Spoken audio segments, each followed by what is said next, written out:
village mi nga xam ni depuis lors tradition bi lépp mu jaar ci moom ñu koy wax El Hadji Rawane Fall El Hadji Rawane ñu ngi lay nuyu waa Gaañ Infos ñu ngi lay nuyu ci gàmmu gi di la gannaaw bi ñu la ndokkalee di la wax yan lan ngay wax tey ci gàmmu gaay ak situation yi ba fi ñu agsi. jërëjëf damay wax si gàmmu gaay damay wax ni 1935 à nos jours ça fait muy 84e édition boobaag léegi juróom-ñett fukki at ak ñeent moo ko def ren gaay di gàmmu muy gàmmu goo xam ni solidarité la gàmmu goo xam ni gaay moo koy def ay soppem di ko si fekk si ay kër sëriñam bépp nit buy taalibe te doon bëgg islam lay wax duma wax bëgg tarixa bi parce que boobaa day féete boor mais kon ñoo ñëpp tey tout confondu ñoo dajale tey si tànt bi fas ko yéene def si guddi gi aussi fas ko yéene def suba si ziaru Mame Alpha Mayoro bi kon décoration boobu yëpp li koy indi te sanc ko mooy jàmm ak salam parce que gaaya si loolu la ko mag ñi sose woon jàmm ak salam ñetti quartier yi nga xam ne tey moom la ñu fi def ñu koy wax les 3 pôles de gaaya li taxoon mag ñi sos ko c'était pour pouvoir contrôler le pouvoir l'état local ak mën a aussi di investir si kanam ki nga xam ne moom la ñu teg si bopp dëkk bi ñu leen di tuddee tey dans la modernisation ay notable ñuy jëlee si taataane si sëñ Kajaar di yóbbu si gox yi ñuy ay nit yu sell si xam-xam ak lu ñuy doxal waaw di rendre compte au chef coutumier comme lui aussi lu jóge feneen mu leen koy rendre compte et ils décident ensemble ils décident dans une démocratie la plus transparente kon grosso modo noonu rek lay présenter visage yu gaay. L'histoire du Gamou boo ko doon résumé en 1 minute lan ngay mën a décrire ci organisation bi nu mu daan amee ba tey fi ñu toll. damay wax ni ça a beaucoup progressé pendant ces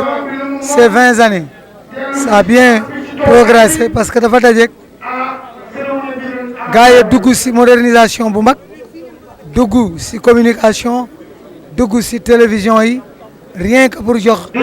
gars yi décoration bi moom ak visage bi mel. bu baax léegi dañuy wax ni l'union sur place a beaucoup progressé bon sur toutes ses vertus ak aussi organisation donc nous disons sans faute bon amul nag lu dul am réero mais nag quand même ça va. gars yi di dëkku Seydil Hadji Malick Sy tey mu ñuy organiser gàmm bi annuellement ban rapport boo xamante ni c'est un peu religieuse moom la gars yi am tey ci taxawaay au niveau du Sénégal. waaw dans le contexte religieux nous disons que Gaïa forme un central des érudits de la région du Nord, voire même jusque partout en Afrique. Parce que nous allons parler de Cheikh Oumar qui a annoncé la venue de Seydil Hadji Malick 300 ans avant l'apparition de l'homme et qui faisait ses ziyaras dans les actuels cimetières qu'on appelle Bammeelu Paal. Cheikh Oumar daan na fa toog di def ay ziaram ñu koy laaj góor gi fii ngay toog di def ziar yi pour lan mu ni ñuy eggali liggéey bu mag bi si tarixa bi seeni waajur yooyu fii lañ leen di denc ëllëg looloo tax ma toog fii di dawal sama ziar. tey gàmmu gi dox ba ak si tey ñu nekk si comme ni nga ko waxee ay éditions yu bare macha allah ban message ngay gën a lancer par rapport aux autorités mais aussi à la population et les pèlerins. waaw toujours dans la promesse de l'État bi waxoon ni ils feront de Gaïa une ville religieuse c'est tout ce que nous attendons de l'État aussi de l'amélioration de la cité de Gaïa. Gaïa est un complexe. Gaïa lui-même doit être prospère mais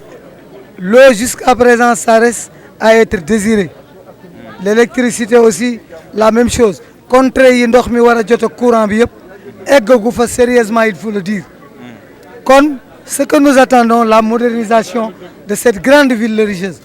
qui a beaucoup marqué son histoire dans la tariqa tijane mais particulièrement dans l'islam. Gars Info ñu ngi lay gërëm. waaw kañ jërë ngeen jëf une jeunesse dévouée une jeunesse toujours à l'information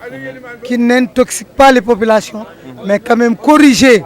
censurer et mesurer dans leur grand contexte pour que gars yi soient prospères dans son développement de division de communication et d'information donc jërë ngeen jëf. jërëjëf ok merci.